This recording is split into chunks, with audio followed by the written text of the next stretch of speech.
నిన్న అయితే ఒక బిగ్ క్రైమ్ అయితే బయటపడిందండి. ఏంటంటే జామకాయ వ్యాపారం చేసే ఒక ఆయన సెల్లరు వచ్చేసి ఆ జామకాయ తింటుంటే దాంట్లో ఉండే కెమికల్ మాత్రం ఏదో ఉందంట. ఏంది అని అడిగితే ఆయన పరారీ అయ్యాడంట అక్కడ నుండి. మళ్ళీ ఆయన వెళ్ళి పట్టుకుంటే ఆయన ఏం చెప్తున్నాడంటే ఇది మేము హిందూ అమ్మాయిలు ప్రెగ్నెన్సీ పోవడానికి ఇది చేస్తున్నామని చెప్పాడంట. ఎందుకంటే ఆ కెమికల్ని ఎవరైతే హిందూ అమ్మాయిలు తింటారో అప్పుడు వాళ్ళు ప్రెగ్నెన్సీ రాకుండా చేస్తున్నారన్నమాట. వీళ్ళు ఇలాంటి కుట్ర పొందుతున్నారన్నమాట హైదరాబాద్లో. పిల్లలు పుట్టకుండా జామకాయలకు ఇంజెక్షన్లు. అవును, మీరు వింటుంది నిజమే.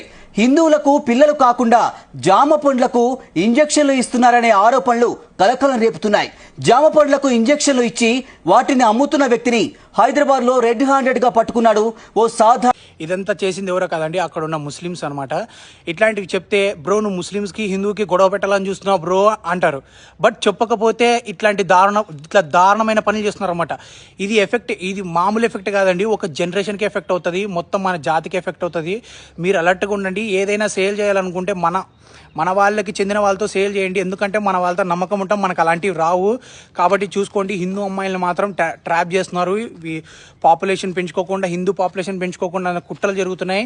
అందరూ జాగ్రత్తగా ఉండండి, ఎస్పెషల్లీ హైదరాబాద్లో, బెంగళూరులో ఉన్న వాళ్ళు. ఎందుకంటే ఇది అక్కడే జరుగుతుంది అనమాట ఆల్మోస్ట్ ఆల్.